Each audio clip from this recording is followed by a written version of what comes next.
It started as a simple road trip, one of those spur-of-the-moment getaways that felt like a much-needed escape from the grind of everyday life. My best friend Ethan and I had decided to head down to the southern coast, with no particular destination in mind, just to get away, explore, and enjoy the open road. We packed up the car, loaded with snacks, and a playlist of our favorite songs, ready to make memories. We thought we were in for an adventure. But there's something about the road, something about the isolation, that makes you more vulnerable than you realize. We left in the early afternoon, with clear skies and the sun just beginning to dip. The drive was easy at first, straightforward highways and long stretches of barren fields. We laughed, talked about old memories, and shared stories about things we'd never told anyone else. It felt like the kind of trip where we could forget about everything. But as the hours passed, the landscape began to shift. The towns grew sparse. The trees became twisted, gnarled things, as if the earth itself was trying to warn us. That's when things started to feel wrong. Around midnight, we found ourselves on a stretch of road that seemed to stretch forever. There were no streetlights, no cars in sight, just the hum of the engine and the sound of tires rolling over the cracked pavement. It was eerie, the kind of silence that clings to the air like a thick fog, making it hard to breathe. It felt like we were the last people on Earth. Ethan had fallen silent beside me, his usual chatter replaced with a distant look, his eyes flicking between the rearview mirror and the dark road ahead. I could feel the weight of his gaze, but I didn't want to say anything.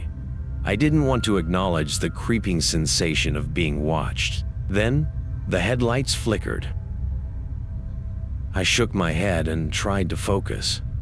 It was late, and maybe I was just tired, but the flickering was almost rhythmic, like a heartbeat. Ethan noticed it too. He cursed under his breath, muttering something about needing to get the car checked. But before either of us could say anything else, the road ahead seemed to warp. It was subtle at first, like the asphalt was stretching, distorting. But then, out of the corner of my eye, I saw something, or rather, someone, standing at the edge of the road, just past the curve, barely visible in the darkness. A figure, tall, unnaturally still, almost as if they were waiting for us. I could barely make out their features, but I knew that they weren't human. The way their limbs twisted in ways that didn't seem natural, the way they didn't react to the car's headlights. They just stood there. "Did you see that?" I whispered, my voice tight in my throat. Ethan didn't respond, his hands gripping the steering wheel so hard his knuckles turned white. The car was speeding up, but we were getting closer to the figure. I could feel my heart hammering in my chest, my palms clammy on the seat. Suddenly, the figure turned its head slowly toward us, its eyes glowing a faint, unnatural blue. The air grew colder, and I could hear my breath coming in shallow gasps. My mind screamed at me to look away, to drive faster, but I couldn't. My body was frozen, locked in place, as if the figure was pulling me into its gaze. The car swerved as Ethan jerked the wheel, his voice a frantic mutter about needing to leave. But the moment we passed the figure, something changed. The road didn't look the same anymore. The trees were darker, twisted into shapes that I could have sworn weren't there before.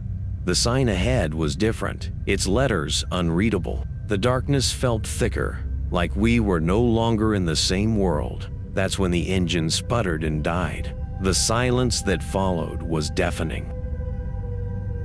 We coasted to a stop in the middle of the road. No sound, no movement, just the oppressive weight of the night pressing in on us. I turned to Ethan, but he was staring straight ahead, his face as pale as a ghost.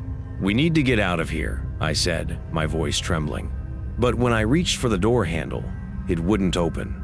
It was locked, no matter how hard I pulled. Panic surged inside me.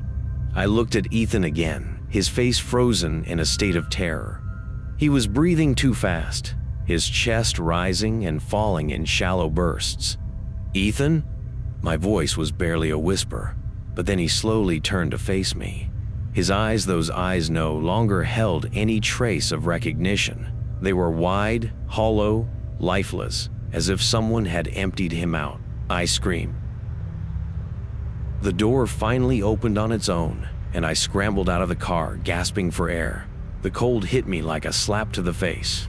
I stumbled backward, my eyes scanning the road, the trees, the darkness that surrounded us. But then, I saw something even worse. The figure from earlier standing in the middle of the road, directly in front of the car, its head tilted to one side as if curious, and that horrible blue glow illuminated the contours of its twisted face. My legs were shaking so badly I could barely stand. But somehow, I turned and ran without thinking. Ran because I knew if I stayed there, I would never leave. I didn't stop until I reached the first sign of life, a small, desolate gas station, its flickering lights barely enough to make out the figure behind the counter. I knocked frantically on the door, breathless and panicked, begging for help. But when the man finally opened it, he didn't ask why I was in such a state. He just looked at me, his face unreadable. "Where's your friend?" he asked. I froze. I tried to explain, tried to tell him about Ethan, about the car. But the words caught in my throat. When I finally gathered the strength to speak, the man's face hardened. "You're not the first one," he said, his voice low. "That road's been cursed for years. People disappear all the time. Some come back, some don't. And the ones that do, they're never the same." I turned around, but the road was empty. There was no sign of Ethan, no sign of the figure. Only the flickering lights of the gas station. I don't know what happened to Ethan. I don't know what I saw on that road, but I know one thing for sure. I'm never driving down that stretch again. And if you ever find yourself on a dark, desolate road with no one in sight, don't stop, don't look, don't even breathe. It was meant to be a peaceful getaway, a few days to unwind, to get away from the noise of city life. Just me, my girlfriend, Maya, and the open road. We'd been dating for over a year, and this road trip seemed like the perfect way to strengthen our bond, share new experiences, and disconnect from our usual routines. The plan was simple: drive up the coast, explore quiet towns, take in the scenery, and camp under the stars. We'd mapped out our route, a winding stretch of coastal highways, with nothing but nature and small towns between us and our destination. I should have known something was off the moment we passed through the first town. It wasn't anything obvious, just a sense of unease that crept up on me. A feeling that you couldn't quite place, like the air was thick with something you couldn't see, but could feel deep in your chest. We stopped for gas at a small station in one of the towns along the way. The sun was starting to set, and the sky had turned a bruised purple, the horizon barely visible in the fading light. The station was old, the kind of place that seemed to be stuck in time, with faded signs and peeling paint. The man behind the counter was quiet, too quiet, his eyes sunken and his face pale. He didn't greet us when we walked in, just watched us as we filled up the tank. I remember Maya asking him for directions, but he didn't respond right away. He just stared at her for a long moment before finally mumbling, "You shouldn't go up that way. There's nothing but bad luck in the woods ahead." I laughed it off at first. "Bad luck? It's just a road, man." But the look he gave us wasn't funny. His gaze flickered to the door, then back at us, his lips pressed tightly together like he was struggling to say something else. He didn't say another word, just returned to his work, his hands shaking as he wiped down the counter. We left quickly, the air outside cooler than it should have been for the time of year. Maya was quiet as we drove off, but I didn't think much of it. It was a strange encounter, sure, but nothing that would ruin our trip. We had a good 2 hours of driving before we reached the next town. The road grew narrower as we moved farther from civilization. the trees pressing in from both sides, their shadows long and twisted as night fell. There were no more signs of life, no more houses or lights, just an endless stretch of dark road winding through dense forest. Maya turned to me then, her voice barely above a whisper. "Do you feel like we're being followed?" I glanced in the rearview mirror. There was nothing behind us, just the winding road disappearing into the dark. I laughed it off. "It's just the woods. You're being paranoid." But she didn't seem convinced. She kept looking over her shoulder, her eyes darting nervously. I figured it was just the isolation playing tricks on her, the kind of fear that creeps in when you're miles away from anything familiar. Then, as we rounded a bend in the road, we saw something strange ahead. A car stopped right in the middle of the road. It was an old sedan, rusted and battered, the headlights off. The driver's side door was wide open, but no one was around. It didn't make sense. There had been no other cars on the road for miles, and now this one, seemingly abandoned in the middle of nowhere. I slowed down, the eerie silence pressing down on us like a weight. "What the hell?" I muttered under my breath. Maya was already tense, her hand clutching the armrest. Should we stop? I didn't want to. Something about this didn't feel right. But my instincts told me we couldn't just drive past an abandoned vehicle in the middle of nowhere. There could be someone in trouble, and we couldn't just leave them. I pulled over slowly, the gravel crunching beneath the tires. Maya hesitated, but then she unbuckled her seatbelt. "I'll go check. Stay here."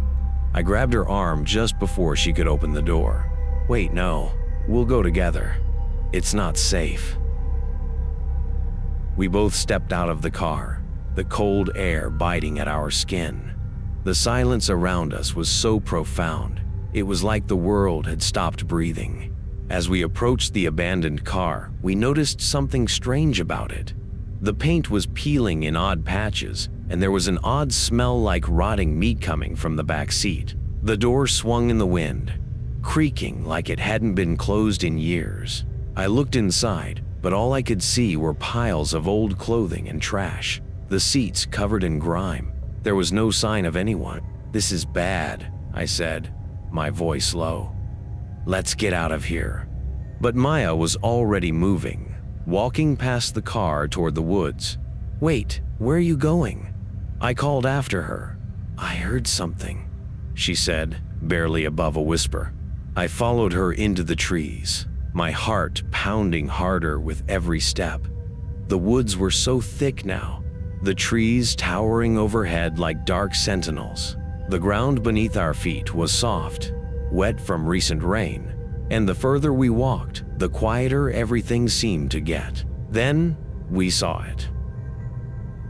A house, a small, decrepit cabin, hidden deep in the woods. The windows were dark, but there was a faint glow of light from inside.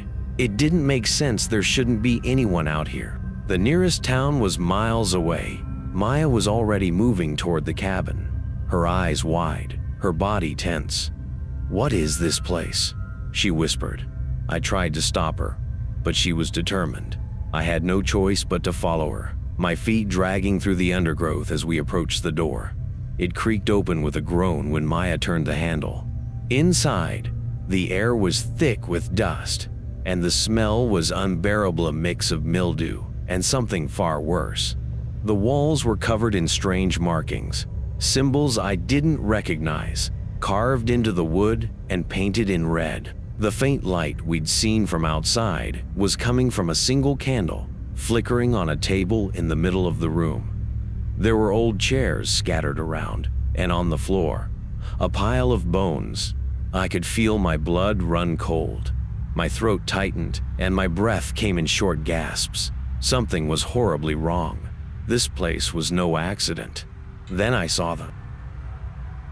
The figures sitting motionless in the dark corners of the room.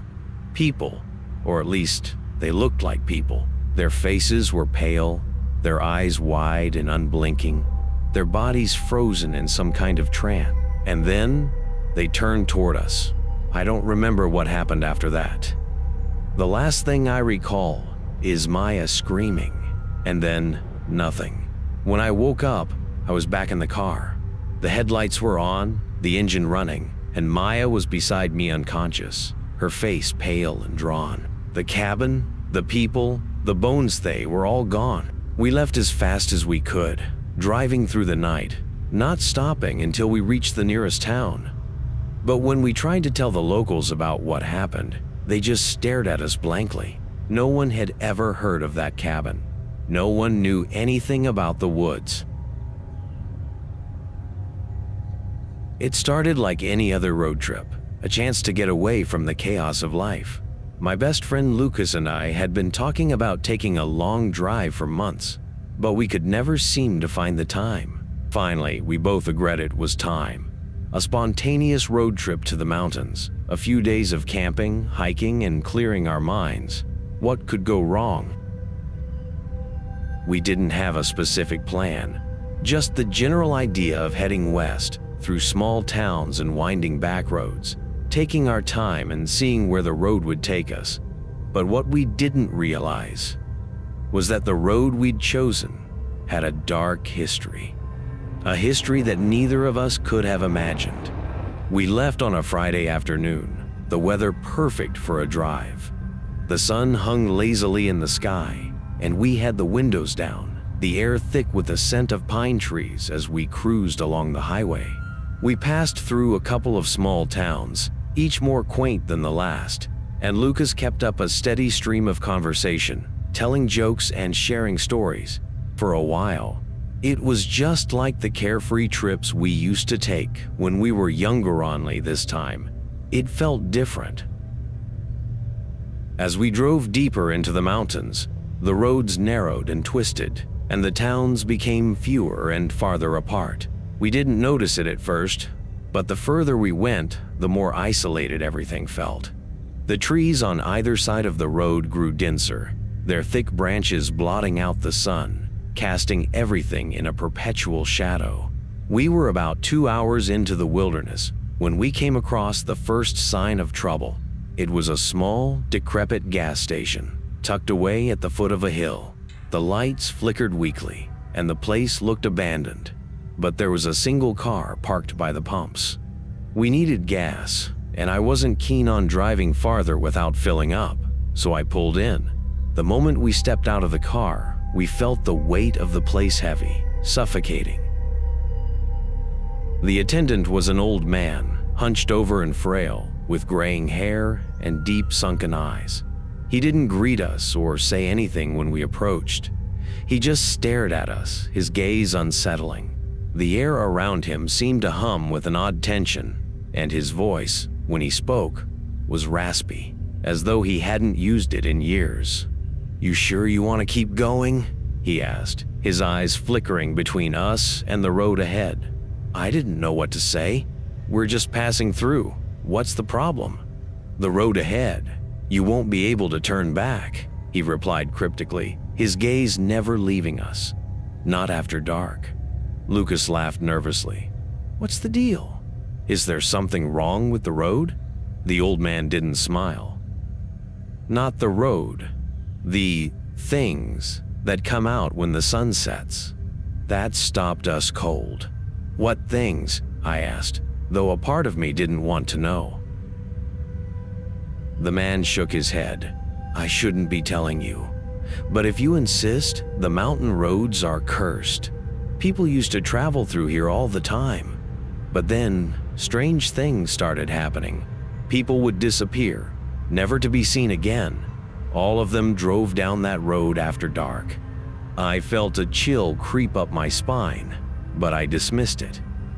"Thanks for the warning, but we'll be fine," I said, trying to brush it off as superstition. Lucas seemed equally uncomfortable, but he just muttered under his breath that we should get going. The man didn't try to stop us as we climbed back into the car, but he watched us through the windshield as we pulled away. I couldn't shake the feeling that we'd just made a huge mistake. The road ahead twisted deeper into the forest, and the daylight started to fade. the sky turning from a bright orange to deep purple. It wasn't long before we were surrounded by thick, dense woods, the trees pressing in on us from both sides, blocking out the last remnants of light. And then the feeling hit me, the same uneasy, prickling sensation from the gas station. I looked over at Lucas, and his face had gone pale. He glanced at me, and then at the rearview mirror, his eyes wide. "I don't like this," he muttered. I nodded in agreement. The road had become eerily quiet. There were no other cars, no houses, nothing but the sound of the engine and the occasional rustle of the wind through the trees. The air felt thick, and I had the overwhelming sensation that we were being watched.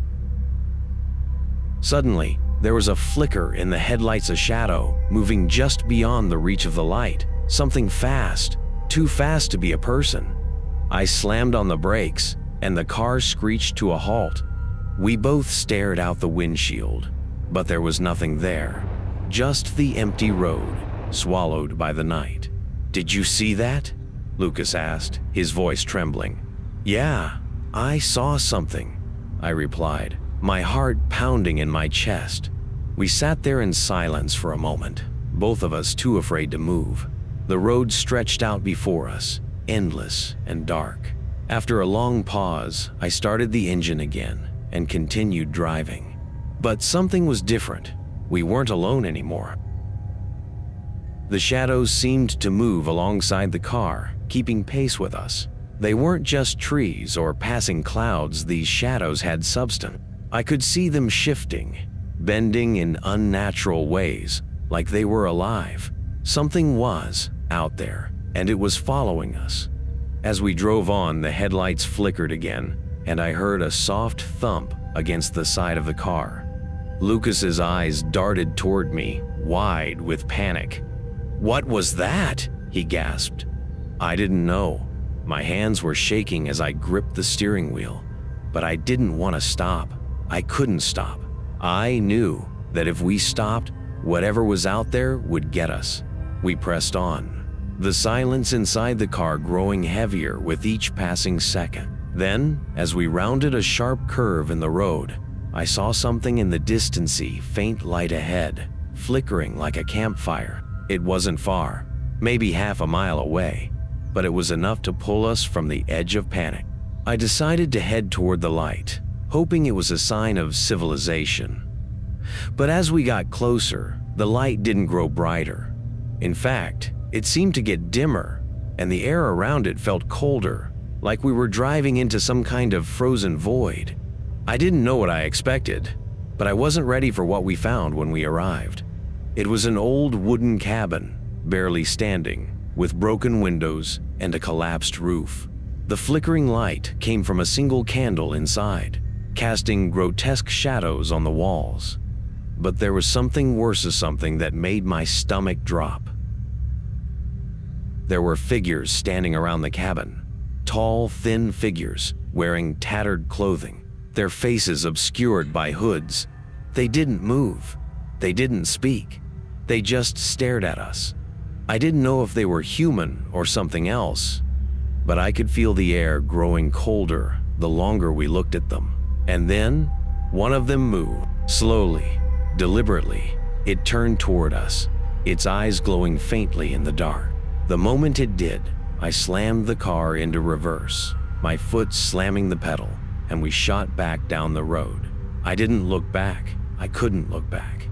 We drove for what felt like hours, my heart racing in my chest, the shadows still lingering just beyond the reach of the headlights. We didn't stop until we reached the first gas station we could find, at least 2 hours from the cabin. But when we pulled up, there was no one there. No lights, no people, just a sign that read, "Out of service." We didn't speak for the rest of the night. We didn't have to. The terror of what we'd seen and what we might still be running from was enough to silence us. We were supposed to be on our way to a family reunion. My cousin Sarah and I had been talking about this trip for weeks. A weekend getaway in the mountains, a quiet place far from the noise of city life. But what was meant to be a relaxing retreat quickly turned into a nightmare. It all started when we decided to take the scenic route. Google Maps suggested a back road that seemed much quicker than the highway. It was a narrow, winding stretch of asphalt that cut through dense woods. There was no one else around, just us, the trees, and the occasional flicker of a distant bird or squirrel darting into the underbrush. The sun was beginning to dip below the horizon, casting a golden light over the landscape. "I think this is the perfect time to take a detour," Sarah said, her voice light and carefree. She was always the adventurous one, the type of person who'd walk into the unknown without a second thought. I, on the other hand, was the cautious one. I had my reservations, but I kept them to myself. The road was quiet, almost too quiet. The trees on either side seemed to close in as we drove deeper into the wilderness. For a while, it felt like we were the only people left in the world. We hadn't seen another car in over an hour. "Do you think we're going the right way?" I asked, trying to break the silence. "Of course we are," Sarah replied with a grin, her eyes fixed on the road ahead. "Just sit back and enjoy the ride." The road twisted and turned, following the natural contours of the mountain. We passed a few dilapidated barns and abandoned houses, their windows dark and broken. I felt a knot forming in my stomach, but I didn't say anything. Sarah didn't seem concerned, so I decided to ignore the feeling gnawing at me. And then, we saw it. A sign. Barely visible against the thick trees, a rusted metal sign stood at the side of the road. The letters were faded, scratched by time, but I could just make out the words, "Dead Man's Hollow." "Dead Man's Hollow," Sarah read aloud, her voice laced with amusement. "That's comforting." I felt a cold shiver run down my spine, but Sarah just laughed it off. "It's probably just some old legend or a tourist trap. Don't take it so seriously." But I couldn't shake the feeling that something was wrong. I tried to rationalize it away, just an old sign, nothing more. But as we continued, the air grew heavier. The trees seemed to press closer together, their branches intertwining above the road like gnarled fingers. There was something unnatural about it all, something that made the hairs on the back of my neck stand up. Just as I was about to say something, the car jolted. "Did you feel that?" I asked, my voice tense. Sarah looked at me with wide eyes. "Yeah, something's definitely wrong with the road." The steering wheel jerked to the left, and I struggled to regain control. The tires screeched, but I managed to keep us on course. My heart pounded as I steered the car to the side of the road, trying to catch my breath. We both sat in silence for a few moments, the only sound the wind whistling through the trees. "What was that?" I finally asked. "I don't know," Sarah whispered, her face pale, "but I think we should turn around." I looked back, but the road behind us was shrouded in darkness. It was like the shadows had grown longer in the last few minutes, stretching and reaching out. And in the distance, something flickered a light, a faint, flickering light that seemed to beckon us. Against my better judgment, I started the car again. I wanted to turn around. I wanted to leave. But something deep in my gut told me that it was too late, that the road ahead wasn't just a detour, it was a trap. As we drove forward, the trees closed in tighter, their thick trunks blocking out the last remnants of daylight.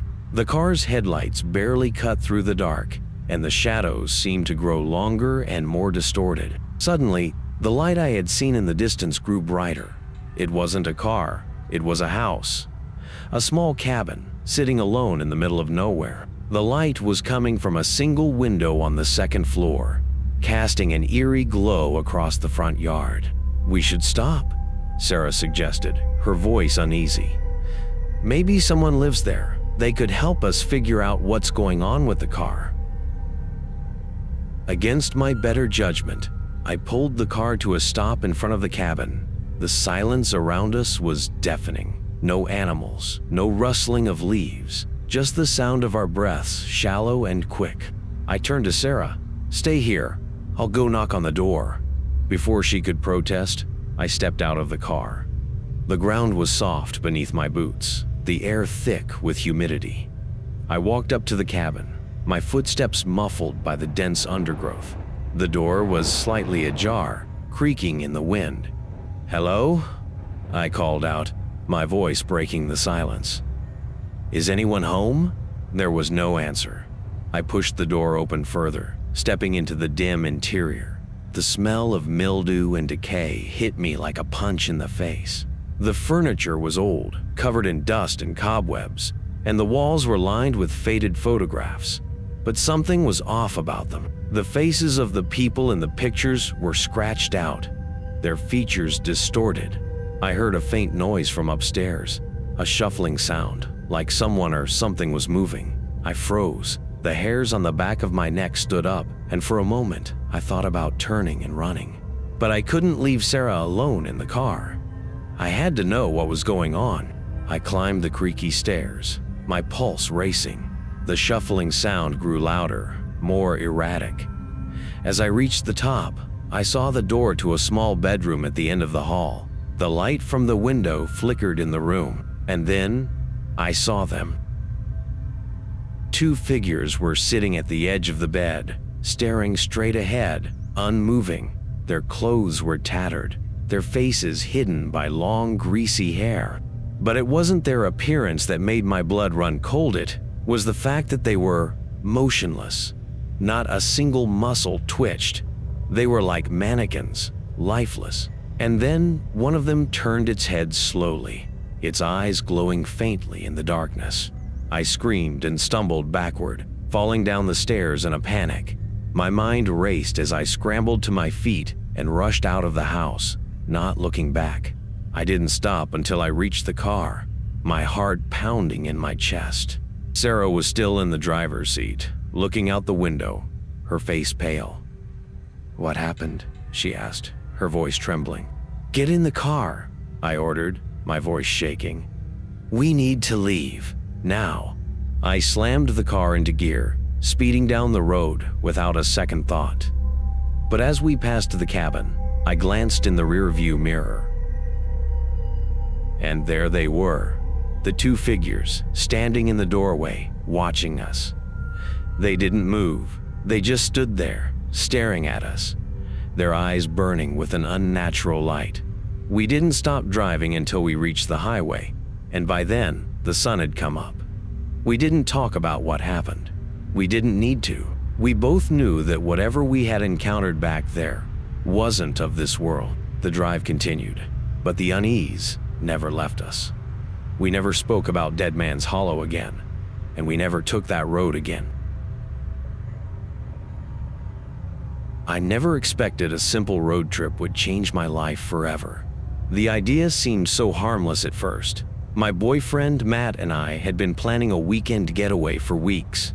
We wanted to escape the city, go somewhere remote and peaceful to clear our minds. I had suggested a small town in the middle of nowhere, a place neither of us had been before. It was perfect for a quick escape. Little did I know, it would become a journey from which we might never return. We set off early in the morning, the sun still low in the sky, casting long shadows across the empty highway.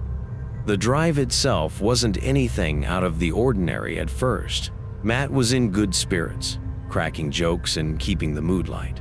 I was looking forward to getting away from the noise and chaos of everyday life. But as we left the bustling city behind and entered the rural outskirts, something started to feel off. The road began to wind through dense forests. The trees grew thicker, taller, until it felt like we were in a tunnel of greenery. The air grew heavier, and the sounds of the outside world seemed to disappear. There was a strange quiet that enveloped the car. I kept looking out the window, trying to shake the uneasy feeling that was creeping up my spine. "Matt, do you think we're going the right way?" I asked, my voice tentative. He glanced at me, his eyes flicking to the GPS. "Yeah, we're fine. It's just a little isolated out here." But the more I looked out the window, the more I noticed things that didn't sit right. The roads became narrower, the signs fewer and farther between. The towns we passed were old, abandoned looking, with decaying houses and empty streets.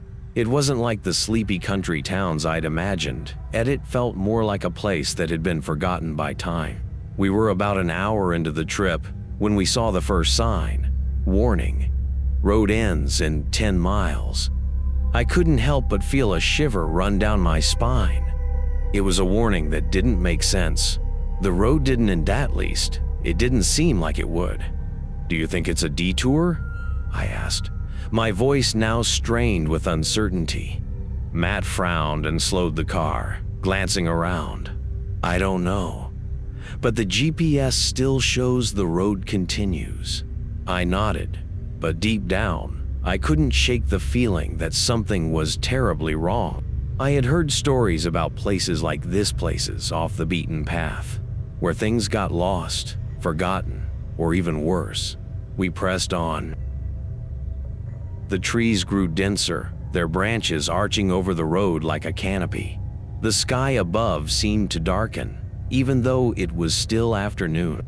The road began to twist and turn more sharply, and the car's headlights cut through the thickening darkness. That's when I saw Ida figure standing at the edge of the road. At first, I thought it was a man, but as we got closer, I realized it wasn't a person at all. It was a statue, a grotesque, weather-worn figure of a man, but with a face that was unnaturally contorted into an expression of horror. His arms were stretched outward, as though reaching for something or someone. His body was covered in moss, his stone face cracked and chipped from years of neglect. I felt my stomach churn as we passed it. I wanted to ask Matt to stop, but I didn't. There was something about the figure that made my skin crawl. "Did you see that?" I asked, my voice barely above a whisper. Matt didn't respond immediately, but I noticed he was staring straight ahead, his grip tightening on the wheel. "Yeah, that's creepy." We didn't speak about it again, but I could feel the tension between us growing. The road ahead seemed endless, and no matter how much we drove, I couldn't shake the feeling that we were going deeper into something we couldn't escape.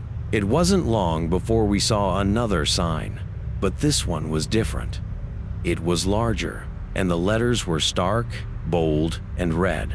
It read, "Private property, keep out." We didn't stop. We couldn't. The road stretched ahead, and the trees began to thin out, revealing a strange, desolate clearing. In the middle of the clearing was a large, decaying mansion, its windows dark and empty, its once grand facade now covered in vines and rot. The air seemed to grow colder, and I felt an overwhelming urge to look away, but I couldn't. It was as if the mansion was pulling me in. "Matt, stop the car," I said, my voice unsteady. "What?" "No, we're not stopping here. This is." "Stop," I interrupted, almost pleading. "Please." Against his better judgment, Matt slowed the car and pulled to the side of the road. The mansion loomed over us like a dark specter, and I could feel my heart racing. I didn't want to get out of the car, but I couldn't resist. "I'll be quick," I said, already opening the door. Matt looked at me like I had lost my mind, but he didn't argue. I stepped out of the car, my feet sinking slightly into the wet ground. The cold wind bit at my skin, and the air around the mansion felt thick with decay. As I approached the front door, I saw something strange. The door was slightly ajar, the hinges creaking in the wind. I shouldn't have gone inside. I knew I shouldn't have, but something about the house, the way it seemed to beckon me, made it impossible to resist. I pushed the door open. Inside, the air was stale, the walls covered in peeling wallpaper. The floor creaked under my weight as I ventured further into the hallway. The rooms were empty, except for the remnants of what had once been furniture, now reduced to rubble. And then, I heard Ida's soft thump. At first, I thought it was just the house settling. But then the thumping came again, louder this time, and it wasn't coming from above or below. It was coming from behind one of the doors. I froze. My breath caught in my throat as I slowly approached the door, every nerve in my body screaming for me to turn around and leave. But I couldn't. I had to know. I reached for the doorknob, my hand trembling. Slowly, I turned it. The door creaked open. Inside, the room was dark, but I could just make out a figure in the corner, crouched down, its back to me. The thumping sound was louder now, a rhythmic banging against the wall. I couldn't see the figure's face, but I didn't need to. The shape was human, or at least it looked human. Then, I saw its hands. Its fingers were too long and naturally long, and they were curled into a fist, pounding against the wall. But what made me freeze in horror was what I saw in the corner of my eye. On the floor, in front of the figure, was a pile of things. Flesh, bone, and something else that I couldn't quite make out. I backed away, my heart hammering in my chest. I turned and fled from the room, but as I ran down the hallway, I heard footsteps behind Meckwick, uneven and growing closer. I burst out of the house, slamming the door behind me. Matt was still in the car, looking at me with a mix of confusion and concern. "We need to go," I gasped, my voice shaking. "Now." Without another word, I jumped into the car, and Matt sped off, not looking back. I kept glancing out the rearview mirror, expecting to see something or someone chasing us, but the road behind was empty. It was as if the house had never existed. We didn't speak for a long time. The further we drove, the more I began to doubt my own memory. Had I imagined it all? The mansion, the figure, the things on the floor? But then, as we passed another sign, I saw it. The same sign, Private Property, Keep Out. But this time, it wasn't old or faded. It was brand new. And we had never passed it on the way in. I don't know what happened that day, or what we encountered on that road. All I know is that we never made it to that small town. The road disappeared behind us, swallowed up by the shadows. And sometimes, when I close my eyes, I swear I can still hear that thumping. I never believed in the supernatural. At least, I didn't until that night. It was supposed to be a fun road trip, just me, my best friend Sarah, and a rusty old van we had dubbed the Beast. We had planned the route meticulously, with our only goal being a spontaneous adventure across the country. But what started as an escape from the mundane quickly turned into a nightmare, one that still haunts me to this day. It all began when we decided to take a detour. The main highway had become unbearably dull, stretching endlessly with nothing but barren fields and dry mountains. We passed a sign for a scenic route, and, without much thought, Sarah made the decision to veer off course. "Let's do something crazy," she said with a grin. "That's all it took." The road twisted through dense, dark forests, the kind that seemed to swallow up the sunlight. As we drove deeper into the woods, the air grew thick and oppressive. My unease started to build, but I brushed it off, attributing it to the long hours of driving.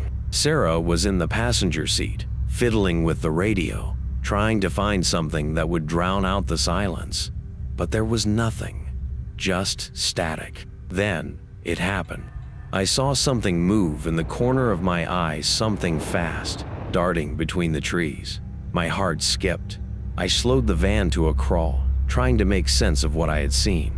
"Did you see that?" I asked, my voice shaky. Sarah frowned, peering out the window. "See what?" I swear something was out there, in the woods. She laughed lightly, but the sound didn't reach her eyes. She was uneasy too, I could tell. There was something wrong here. Minutes passed, but that feeling of being watched never went away. The trees were thicker now, and the shadows seemed to stretch unnaturally long, even though the sun was still hanging low in the sky. We continued driving, trying to shake the feeling, when Sarah suddenly pointed ahead. "Is that a house?" she asked. I squinted through the windshield. Sure enough, a small, decaying house stood in the middle of nowhere, surrounded by tall, overgrown weeds. It looked abandoned, like something out of a nightmare. Yet, despite the derelict state of the building, there was something off about it. It was too still, too out of place in the middle of that oppressive forest. "Let's just keep going," I said, my gut screaming at me to avoid it. But Sarah, ever the adventurous spirit, had other ideas. "Come on, it'll be fun. Maybe we'll find something cool." Reluctantly, I turned off the engine and followed her up to the front porch. The air was unnervingly still as we approached the house, and my nerves were on edge. The front door creaked open by itself, sending a chill through me. "Okay, that's weird," Sarah whispered, her voice wavering slightly. Maybe this was a bad idea. But before I could agree, the door fully opened, as if inviting us inside. I don't know why, but I felt compelled to step over the threshold to see what was in there. Sarah hesitated but followed behind me, her footsteps hesitant. The interior of the house was pitch black, save for the dim light filtering in through cracks in the boarded-up windows. There was a musty smell, like the kind you get in old basements, mixed with something metallic. It made my stomach churn. We crept through the living room, where furniture sat covered in dusty sheets, and spider webs hung from the ceiling like ghostly tendrils. Then, something caught my eye. On the far wall, an old mirror hung, slightly askew. It was massive, almost too big for the room, and its surface was clouded with grime. But even through the haze, I saw something that made my blood run cold. A figure tall, thin, and dressed in tattered clothes was standing just behind the reflection of where I stood. I froze. "Sarah, look," I whispered, my voice barely audible. She turned, her face pale, her mouth moving soundlessly. I could see the terror in her eyes, the realization that she had seen it too. We backed away slowly, but as I turned to leave, I heard a slow, deliberate sound coming from the hallway behind us. I didn't dare look. The door was too far. We bolted. Out the front door, into the night air, heart pounding in my chest. But as we reached the van, I glanced back at the house. The door had closed, but there was something standing in the window a shape, still watching us, even though we hadn't seen anyone leave. We didn't say a word as I slammed the van into gear and drove off, the sound of the engine roaring in my ears as I sped down the dark road. It felt like something was chasing us, but when I finally looked in the rearview mirror, there was nothing. Just empty road. We didn't talk about it for the rest of the trip. We couldn't. We both knew something wasn't right, something we couldn't explain. The unsettling feeling didn't leave me though. I started to hear strange sounds in the van, whispers just beyond the edge of hearing. At night, when I tried to sleep, I felt a presence beside me, close, too close, like something was hovering over my shoulder. By the time we returned home, I was already questioning my sanity, but the worst part was yet to come. It was weeks later when Sarah found something strange in her camera roll, a picture she had taken without remembering. It was blurry, but there, standing in the background of the photo, was the house we'd visited, the figure. That same tall, gaunt figure, its eyes glowing faintly in the darkness. I've always loved the idea of the open road, of being free to roam wherever the wind takes me. My friends thought I was crazy when I decided to take a solo road trip across the country. They warned me about the dangers, the unpredictability, the isolation, but I didn't care. I had my maps, my phone, and the comfort of knowing I could always reach out if something went wrong. At least, that's what I told myself. It was late October when I set off, just as the last leaves of autumn began to turn orange and fall. I had planned my route carefully, avoiding highways I thought might be too busy or commercialized. I wanted to see the real Americath, one that didn't have a Starbucks on every corner or billboards every mile. What I didn't know was that I was about to venture into something far darker, far older than I could ever imagine. The first few days were blissful stretches of empty roads, endless skies, and the occasional town where I could grab a coffee and stretch my legs. But as the days passed, I started to feel off. It was subtle at first, just a sense of being watched, an unsettling feeling that crept in whenever I was alone for too long. I tried to ignore it, brushing it off as fatigue or nerves. After all, it was just me in a car, driving through unfamiliar places. On the 5th day, I found myself in a part of the country I had never been before. The mountains rose around me like silent sentinels, their jagged peaks disappearing into the clouds. The roads narrowed, winding through dense forests that seemed to stretch on forever. I came across a sign for a small town called Ravenswood, and for some reason, something about the name stuck with me. It sounded ancient, almost foreboding, but I needed gas, and the next station was miles away, so I decided to take the detour. The town wasn't what I expected. It was small, yes, but there was a strange stillness to it. The streets were eerily quiet, and the buildings, though old, seemed well maintained. But it was the people who made my skin crawl. They didn't look at me directly when I drove through. They didn't wave or smile. Instead, they glanced up from their porches, their eyes cold and distant, like they were watching something they didn't want to see. I pulled into a gas station, hoping to shake off the odd atmosphere. The attendant, an older man with a weathered face, gave me a long, hard look before filling my tank. His eyes lingered on me a little too long, but I didn't think much of it. People were just curious about outsiders, right? Passing through? He asked, his voice low. Yeah, just on a road trip, I replied with a smile, trying to sound casual. He nodded slowly, then glanced toward the woods on the outskirts of town. You'd better be careful up there, he said, his voice almost a whisper. I felt a chill run down my spine. Careful of what? He didn't answer immediately, his gaze flicking nervously to the trees.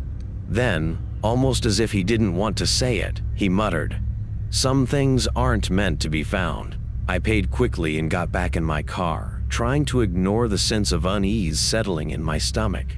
As I drove out of the station, I noticed a group of people gathered near the edge of town, standing at the boundary between the village and the forest. They weren't talking to each other. They were just standing there, staring into the trees. Their eyes were dark, almost hollow, and I couldn't shake the feeling that they knew something I didn't. I decided to leave the town behind, telling myself that I was just being paranoid. But as the road climbed higher into the mountains, I couldn't shake the strange feeling in my gut. Something wasn't right.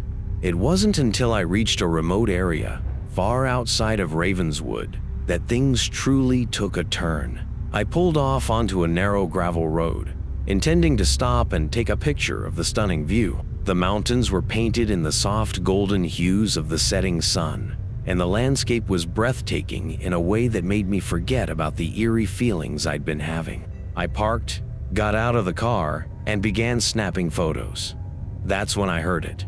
A sound, faint at first, but unmistakable.